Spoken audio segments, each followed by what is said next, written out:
अस्सलाम वालेकुम। CA, ACC और आईसीएमए इनके बारे में आपने ज़रूर सुना होगा कि कोई एक भी प्रोफेशनल क्वालिफ़िकेशन अगर आप पास कर लेते हो ना, तो आगे आपको कोई मसला नहीं होगा। आपकी सैलरी भी ज़्यादा बेहतर होगी, आपको जॉब्स के लिए अपॉर्चुनिटीज़ भी अवेलेबल होंगी पाकिस्तान या आउटसाइड पाकिस्तान। जॉब नहीं करनी, अपनी कंसल्टेंसी स्टार्ट कर लो और आप अपनी फैमिली के लिए ज़्यादा बेहतर कर सकते हो।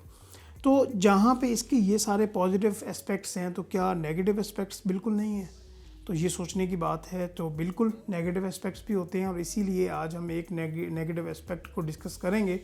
तो आपसे रिक्वेस्ट होगी कि आपने हमारे चैनल को सब्सक्राइब भी करना है और वीडियो अगर आपको अच्छी लगे तो लाइक भी ज़रूर कीजिएगा। और वो नेगेटिव एस्पेक्ट ये है कि जब भी एक ट्रेनी स्टूडेंट जब अपने इनिशियल पेपर पास कर लेता है इन तीनों प्रोफेशनल क्वालिफिकेशंस में, तो उसने एक प्रैक्टिकल वर्क एक्सपीरियंस की रिक्वायरमेंट पूरी करना होती है। 3 साढ़े 3 साल की वो रिक्वायरमेंट है। तो जब वो ऑडिट फर्म में जाता है, यहाँ पे मैं ना ऑडिट फर्म की बात कर रहा हूँ, मैं किसी इंडस्ट्री की या कंपनी की बात नहीं कर रहा। तो जो वहाँ पे जो एटीट्यूड होता है, वहाँ पे जो सीनियर्स हैं, मैनेजर्स हैं, डायरेक्टर्स हैं, इवन पार्टनर्स हैं टुवर्ड्स ट्रेनी स्टूडेंट, तो वो ज़्यादा बेहतर नहीं होता। इवन आपने शो कॉज या एनओसीज़ के बारे में सुना होगा कि उनको शो कॉज इशू हो जाते हैं कि आपने किसी फर्म के किसी कंडीशन की खिलाफ वर्जी की है, उसके अकॉर्डिंगली काम नहीं किया, पॉलिसी तोड़ी है आपने, और पर्सनल वाला एक मैटर आपको देखने को मिलेगा। और वर्क लाइफ बैलेंस का एक वर्ड है, वो तो बिल्कुल ना होने के बराबर है। और यहाँ पे मेल फीमेल फैक्टर भी इन्वॉल्व है। फीमेल तो इससे बच जाती हैं, लेकिन यहाँ पे मेल हजरात के साथ थोड़ी ज़्यादती होती है। तो उसके बारे में हम डिस्कस करते हैं। अच्छा, क्या ये हर फर्म में होता है? पहले तो ये आइडेंटिफाई करने की ज़रूरत है। नहीं, हर फर्म में ऐसा नहीं होता और हर फर्म के डिफरेंट डिपार्टमेंट्स होते हैं। तो ऐसा भी नहीं है कि एक डिपार्टमेंट में ऐसा हो, दूसरे में भी ऐसा हो, ये भी ज़रूरी नहीं है। हर बंदे की मैंटेलिटी अलग है। फॉर एग्जांपल, अगर आपको कोई इमीडिएट सीनियर, चाहे वो आपके फर्म में ट्रेनी स्टूडेंट ही है लेकिन इमीडिएट सीनियर है, और आपका कोई मैनेजर है या डायरेक्टर है, तो वो अपने किसी ऐसे बैकग्राउंड से आ रहा है जहाँ से उसके साथ ठीक रवैया नहीं बरता गया किसी ऑडिट फर्म में या ट्रेनिंग के दौरान, तो वो फिर क्या करेगा, आपके साथ भी वो मोस्ट ऑफ द केसेस में सेम ही तरीक़ाकार इख्तियार करेगा। और अगर मैं पर्टिकुलरली ये बात करूँ ना कि पहले ये आइडेंटिफाई हमें ये करना होगा कि ये सारा काम होता क्यों है। इसकी सबसे बड़ी वजह ये है कि आपको अपने राइट्स का ही नहीं पता। क्योंकि आपको पता है कि जितनी भी बॉडीज़ हैं, जिस तरह आई कैप है, तो वो अपने सारे जो ट्रेनिंग स्टूडेंट होते हैं उनके लिए रूल्स एंड रेगुलेशंस होते हैं ना, कि जब आप ट्रेनिंग कर रहे हो तो आपको पता हो कि आपके राइट्स क्या हैं, किन रूल्स पे रहते हुए आपने ट्रेनिंग करनी है, कितने घंटे काम करना है, आपके वर्क एथिक्स क्या होंगे, किन चीज़ों का आपने ख्याल रखना है, किन का ख्याल नहीं रखना। तो वो आप रीड नहीं करते। सबसे बड़ी मेन रीज़न ये है। और इसीलिए आपने देखा होगा कि स्टूडेंट्स ऐसे हैं, ये मैं ज़्यादातर मेल्स की बात कर रहा हूँ, कि सैटरडे ऑन करके बैठे होते हैं, संडे ऑन करके बैठे होते हैं। मैनेजर की कॉल आ गई, हाँ भाई संडे ऑन है, कल आ जाओ, सैटरडे ऑन है, आ जाओ, ये क्लाइंट पे जाना है, ओके।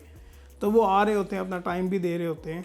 उस टाइम से अलावा जो आई कैप ने आपने आपके लिए एक मुख्तस किया है कि भाई आपने 8 घंटे, फॉर एग्जांपल एक वीक में आपने कोई 42 आवर्स या 40 आवर्स आपने काम करना है, तो उससे ज़्यादा आप काम कर रहे हो, 40 की बजाय आप 60-70 घंटे पे जा रहे हो। और फिर भी आपके जो मैनेजर्स हैं, डायरेक्टर्स हैं, या वो खुश नहीं हो रहे कि भाई आप काम ही नहीं कर रहे, बिल्कुल आप तो हो ही नहीं कम में। तो इसमें यहाँ पर आइडेंटिफाई करना होगा कि गलती किसकी है। गलती अल्टीमेटली, क्योंकि देखें ट्रेनीज़ के पास इतनी ज़्यादा पावर नहीं होती, वो तब वॉइस रेज़ नहीं कर सकते अपने मैनेजर्स के ख़िलाफ़ कि भाई ये हमारे साथ ज़्यादती हो रही है, तो इतना हमें टाइम अलाउ है, तो आप जो है ना किस तरह हम इतना ज़्यादा काम कर सकते हैं। तो वो बात नहीं कर सकते। इसकी वजह क्या है कि ठीक है जी, मैनेजर ने कह दिया तो हमें जाना पड़ेगा, ठीक है। जब वो आप एक बार काम कर देते हो तो फिर ये आप ऐसे समझे कि वो आपके साथ है काम। और आपने एक ट्रिकल डाउन इफेक्ट का नाम सुना होगा, जिस तरह मैंने आपको पहले भी बताया कि जो उस मैनेजर के साथ पहले रवैया हुआ है ड्यूरिंग ट्रेनिंग, वही रवैया आपके साथ होगा। तो ये उसमें उसकी नेचर बन चुकी है। और ये जो हमारी फील्ड है, ये जो ट्रेनीज़ की लाइफ होती है, ये बड़ी टफ़ लाइफ होती है। जहाँ तक मैंने आपको शो कॉज की बात की है, एनओसीज़ की बात की, कि हाँ भाई आपको फर्म एनओसी इशू कर देती है, या पहले वो शो कॉज इशू करती है कि मुझे बताओ कि आपने ये हमारी वायलेशन की है फर्म की, आपने इन वर्क एथिक्स का ख्याल नहीं रखा। और वही ईमेल आपको भी जाती है या नोटिस आपको भी आता है, वो आई कैप को भी जाता है, और फिर आपको एक्सप्लेन करना होता है। और अगर मैं पूछूँ ना, जितने हमें क्यूरीज रिसीव होती हैं, जितने हमारे साथ वो कम्युनिकेट करते हैं स्टूडेंट्स, तो उनसे तो यही पता चलता है कि ऑलमोस्ट 90% केसेस में ये पर्सनल ग्रज की वजह से जो है ना, ये शो कॉज इशू किए जाते हैं कि भाई आपने मेरी बात क्यों नहीं मानी, बात ख़त्म। मैंने आपको कहा था ये काम करने के लिए, मैंने आपको कहा था कि सैटरडे को आना है, आप क्यों नहीं आए? तो इस वजह से शो कॉज इशू हो जाते हैं। फिर फर्म्स को, जो फर्म्स वाले हैं, जो डायरेक्टर्स लेवल के लोग हैं, मैनेजर्स हैं, वो क्या करते हैं कि ट्रेनिंग्स को प्रेशराइज़ करते हैं कि मैं आपको शो कॉज इशू कर दूंगा। और अगर आप देखें, अपने सीनियर से पूछें तो उनको कितनी ईमेल रिसीव होती हैं। ऑफिशियल शो कॉज की बात नहीं कर रहा, ये मैं अनऑफिशियल शो कॉज की बात कर रहा हूँ, जो कि ट्रेनिंग्स को मोस्ट ऑफ द केसेस में शो हो रहे होते हैं। एक तो ये बात हो गई। और दूसरी बात ये कि जब आप एक ओवर टाइम लगा रहे हो ना, लाइक 8 घंटे आपके पास एक दिन में काम करने के लिए हैं, और वो 8 घंटे से ज़्यादा आप काम कर रहे हो, तो ICAP के रूल्स में ये क्लियरली मेंशन है कि अगर कोई बंदा अपने टाइम से ज़्यादा काम लगा रहा है तो वो आपको उसको पे करना होगा। अगर पे नहीं कर सकते कि जो उसने टोटल डेज लगाने हैं ड्यूरिंग ट्रेनिंग, तो जितना उसने एक्सेस काम किया होगा वो उससे पहले फर्म से लीव कर सकता है। लेकिन हमें ये देखा जाता है कि जो कंप्लीशन सर्टिफिकेट मिलता है वो भी बंदों को 6-6 महीने बाद मिल रहा होता है। आपने ये काम नहीं किया था, ये क्लाइंट नहीं करवाया था, तो इस वजह से आपको हम वो सर्टिफिकेट्स इशू नहीं कर सकते। तो इस तरह की बातें चल रही होती हैं। इन बातों का आपको ख्याल रखना बड़ा ज़रूरी है, और आपको पता होना ज़रूरी है कि जहाँ पे इन चीज़ों के बड़े पॉजिटिव एस्पेक्ट्स हैं, वहीं पे बड़े मुश्किल हालात भी हैं। और ये फ़ीमेल्स इससे ज़्यादा, मैं कहूँ ना, अगर क्लियरली कहूँ तो ज़्यादा फ़ीमेल अफेक्ट नहीं होती, यहाँ पे मेल हज़रात जो हैं वो ज़्यादा अफेक्ट होते हैं। क्योंकि फ़ीमेल के लिए थोड़ा आप कह लें कि सॉफ्ट कॉर्नर होता है, सैटरडे एंड संडेज़ उनको ऑन ज़्यादा नहीं करने पड़ते। तो ये हमें देखा जाता है कि ऑडिट सीज़न में तो सैटरडे संडे ऑन ही होते हैं ज़्यादातर, को बहुत कम होगा कि कभी ऑफ हुए हों। और ये जो मैनेजर्स का एटीट्यूड है टुवर्ड्स ट्रेनीज़, ये हर फर्म की बात नहीं कर रहा, मैं दोबारा ये बताता जाऊँ कि ये बाज़ ऐसी ऑडिट फर्म्स हैं जहाँ पे मैनेजर्स और पार्टनर्स या डायरेक्टर्स इवन बहुत डेडली हो जाते हैं। इवन मैंने ये भी सुना कि काफ़ी 1-2 ऑडिट फर्म्स थी जिन्होंने ट्रेनीज़ पे FIR कटवा दी।